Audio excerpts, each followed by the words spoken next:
అందరికీ నమస్తే అండి. ఫ్రెండ్లీ తెలుగు వ్లాగర్కి స్వాగతం. ఈరోజు వీడియోలో ఆషాఢ మాసంలో వచ్చే పౌర్ణమిని గురు పౌర్ణమి అని అంటాము.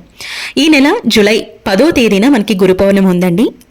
శక్తివంతమైనటువంటి గురు పౌర్ణమి రోజున పూజ ఎలా చేసుకోవాలి, ఈ రోజు పాటించవలసినటువంటి నియమాలు ఏమిటి అనేదంతా కూడా ఈ రోజు మనం మాట్లాడుకుందాం. వీడియో నచ్చితే లైక్ చేయండి, షేర్ చేయండి. ఓం శ్రీ సాయినాథాయ నమః అని కామెంట్ చేయండి. గురు పౌర్ణమి యొక్క ప్రత్యేకత మనం కొత్తగా మాట్లాడుకోవాల్సిన అవసరం లేదండి. ఎందుకంటే ఎంతో పరమ పవిత్రమైనటువంటి పౌర్ణమి గురు పౌర్ణమి. ఈ గురు పౌర్ణమి రోజున దేవుళ్లను, లక్ష్మీదేవిని అలాగే శ్రీ మహావిష్ణువును పూజిస్తే చాలా మంచిది. ఏ దేవుణ్ణైనా కూడా ఈ గురు పౌర్ణమి రోజున పూజించవచ్చండి. అంత శక్తివంతమైనటువంటి రోజు. కొన్ని అమృత గడియలు ఉంటాయన్నమాట. ఆ గడియల్లో కనుక మీరు పూజా నియమాలు పాటిస్తూ పూజ చేస్తే మీకున్నటువంటి కష్టాలన్నీ కూడా తొలగిపోతాయని మన పెద్దలు చెప్తూ ఉంటారు. ఈ గురు పౌర్ణమి రోజున ఇల్లంతా కూడా శుభ్రం చేసుకుని ఆడవాళ్లు తలస్నానం చేసి కాళ్లకు పసుపు రాసుకుని ఇంట్లో దీపారాధన చేసుకుని చక్కగా గుడికి వెళ్ళి స్వామివారి లేదా అమ్మవారి దర్శనం అనేది చేసుకోవచ్చు. అలాగే పూజ గదిలో మీరు పూజ చేస్తున్నాము అనుకుంటే అక్షింతలను సిద్ధం చేసుకోవడం, దేవుడి పటాలకు కుంకుమ బొట్లు పెట్టుకోవడం, పసుపు రంగు పుష్పాలతో దేవుల్ని అలంకరించుకోవటం చాలా చాలా మంచిది. అయితే గురు పౌర్ణమి రోజున సాయిబాబాను మనం ప్రత్యేకంగా పూజిస్తూ ఉంటాము. ఎందుకంటే గురు స్వరూపాలుగా మనం భావిస్తాం కాబట్టి గురు స్వరూపాలైన వ్యాస మహర్షిని అలాగే త్రిమూర్తులను కూడా పూజించవచ్చు ఈరోజు విశేషంగా. అయితే గురు పౌర్ణమి నాడు శనగలను నానబెట్టి 21 శనగల్ని పసుపు దారానికి గుచ్చి సాయిబాబాకు వేయటం కూడా ఎంతో ప్రత్యేకం. ఇలా ఎవరైతే బాబా వారికి శనగల మాలని వేస్తారో అలాంటి వారికి ఉద్యోగ వ్యాపారాల్లో గొప్ప స్థాయికి చేరుకుంటారట. కోరిన కోరికలు తప్పకుండా నెరవేరుతాయట. ఇక పిల్లలు విద్యా బుద్ధులు చాలా బాగుంటాయి. చదువుకునే పిల్లలు కనుక ఈ శనగల మాలను సాయిబాబా వారికి ఉన్నత స్థాయికి చేరుకుంటారు. విద్యలో చక్కటి అభివృద్ధి కొనసాగుతుంది. విశేషంగా ఈ గురు పౌర్ణమి నాడు ఇంట్లో దీపారాధన చేసేటప్పుడు ఓం నమో నారాయణాయ అనే మంత్రాన్ని 108 సార్లు జపిస్తే చాలా మంచిదండి. ఈరోజు ప్రత్యేకంగా పౌర్ణమి కాబట్టి పౌర్ణమి సాయంత్రం వేళ అమ్మవారికి పూజ అనేది చేసుకుంటూ ఉంటాము. లక్ష్మీ అమ్మవారికి పూజ అనేది చేసుకుంటాం. లక్ష్మీనారాయణలు ఇద్దరికీ కూడా పూజ అనేది చేసుకుంటే కోటి జన్మల పుణ్య ఫలితం అనేది లభిస్తుంది. అలాగే గురు పౌర్ణమి రోజున దీపారాధన చేసేటప్పుడు దేవునికి నైవేద్యంగా అరటిపళ్ళు, బెల్లం ముక్కను కూడా నైవేద్యంగా పెట్టుకోవచ్చండి.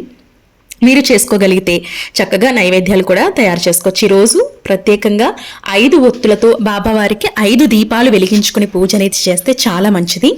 అలాగే మనం బాబావారికి పూజ అనేది చేసుకునేటప్పుడు కొబ్బరికాయలు త్రిమూర్తులు కొలువై ఉంటారట. కాబట్టి లక్ష్మీదేవికి ఎంతో ప్రీతికరమైనటువంటి వాటిలో కొబ్బరికాయ కూడా ఒకటి. కాబట్టి పౌర్ణమి రోజున దీపారాధన చేస్తే కొబ్బరికాయను పగలగొట్టి మీరు పూజ చేసే దేవుడికి మీరు నైవేద్యంగా పెడితే చాలా మంచిది. కుటుంబానికి మంచి జరుగుతుంది.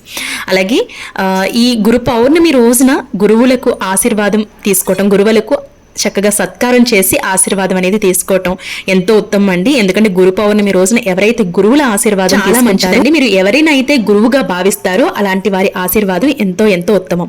అలాగే మీకు గురువులు దగ్గరలో లేరు అనుకుంటే దేవాలయానికి వెళ్ళి బ్రాహ్మణుల ఆశీర్వాదం తీసుకోండి. ఎందుకంటే బ్రాహ్మణులు అంటే భూమి మీద తిరిగే దేవతలు అని అర్థం. కాబట్టి బ్రాహ్మణుల యొక్క ఆశీర్వాదం తీసుకుంటే మనకు అన్ని కూడా విజయాలు చేకూరుతాయి. కాబట్టి పంతులు గారి పాదాలకు నమస్కారం చేసి పంతులు గారికి మీరు ఇస్తే స్వయం పాకం ఇవ్వచ్చు అన్నమాట. కొత్త బట్టలు కూడా పెట్టుకోవచ్చు. ఇవన్నీ చేసే కంటే ముందు మీరు గురువుల ఆశీర్వాదం తీసుకునే కంటే ముందు తల్లిదండ్రుల యొక్క ఆశీర్వాదం తప్పనిసరిగా తీసుకోవాలి. ఈ గురు పౌర్ణమి రోజున తల్లిదండ్రుల ఆశీర్వాదం తీసుకుని మీరు పెట్టగలిగితే తల్లిదండ్రులకి బట్టలు పెట్టి వారిని సత్కరించి వారి యొక్క ఆశీర్వాదం తీసుకుని చిన్ననాటి విశేషాలన్నీ కూడా తల్లిదండ్రులతో పంచుకోవచ్చండి. ఎందుకంటే తల్లిదండ్రులే మన మొదటి గురువులు. కాబట్టి తల్లిదండ్రుల ఆశీర్వాదం తీసుకోవటం, మీ పిల్లల చేత కూడా వారి యొక్క ఆశీర్వాదం తీసుకొనివ్వటం ఇవన్నీ కూడా చాలా చాలా మంచిది. జన్మ జన్మల అదృష్టం అనేది కలుగుతుంది. అదేవిధంగా గురు పౌర్ణమి నాడు ప్రతి ఒక్కరూ కూడా పసుపు రంగు వస్త్రాలు ఉంటే పసుపు రంగు వస్త్రాలు ధరించి చక్కగా లక్ష్మీదేవి అమ్మవారికి దీపారాధన చేసుకుంటే మంచిది. ఇది వెసులుబాటు లేదు అనుకుంటే మీరు చిరుగులు లేనటువంటి ఉతికిన వస్త్రాన్ని వేసుకుని చక్కగా దీపారాధన సాయంత్రం వేళ చేసుకోండి.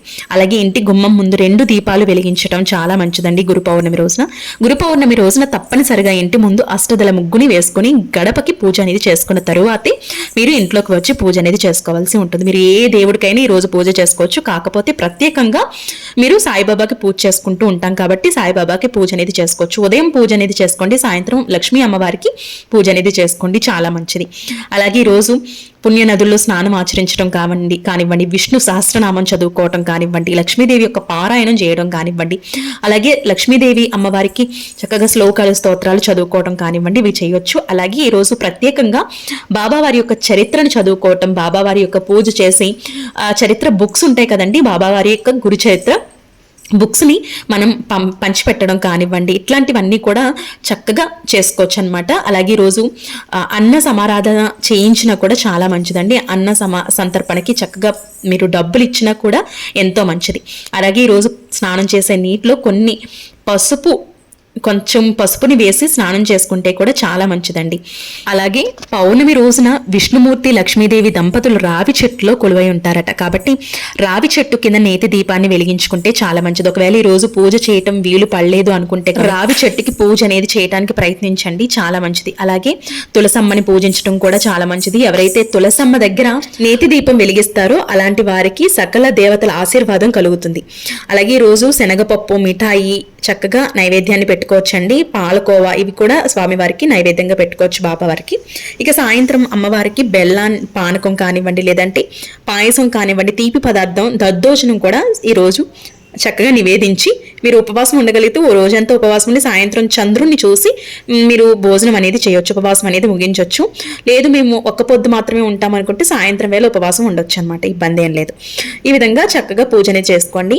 అయితే పూజా విధానానికి వచ్చినట్లయితే మనం పూజకన్ని కూడా ఏర్పాట్లు చేసుకున్న తరువాత ముందుగా మనం ఈ పూజ చేసిన వ్రతం చేసిన వినాయకుడిని పూజిస్తాం కాబట్టి వినాయకుడికి పసుపు, కుంకుమ, అక్షంతలు, గంధము, వస్త్రము, పంచోపచార పూజ చేసి సమర్పించి చక్కగా దీపాన్ని చూపించిన తర్వాత బెల్లం ముక్కని ఉంచి ముందుగా గణపతికి శ్లోకాలు స్తోత్రాలు చదువుకొని మీ సంకల్పం ఏంటి అనేది చెప్పుకొని మేము తలపెట్టి ఈ పూజలు ఎలాంటి ఆటంకాలు లేకుండా చూడు స్వామి అని నమస్కరించుకున్న తర్వాత మీరు పూజ అనేది మొదలు పెట్టుకోవాల్సి ఉంటుంది. ఇక్కడ నేను బాబావారి పూజ చెప్తున్నాను కాబట్టి ఈ విధంగా చేసుకోండి, చాలా మంచిది. 5 ఒత్తులతో దీపారాధన, 5 మట్టి ప్రమిదల్లో దీపారాధన చేసుకుని పూజ అంతా కూడా చాలా ఏకాగ్రతగా చేసుకుని బాబావారి యొక్క శ్లోకాలు, స్తోత్రాలు, చరిత్ర కూడా ఈ రోజు నుంచి ప్రారంభించవచ్చు. పౌర్ణమి చాలా మంచి రోజు అండి. ఏ పనైనా కూడా పౌర్ణమి నుంచి మొదలు పెట్టుకోవచ్చు, ఇబ్బంది ఏం లేదు.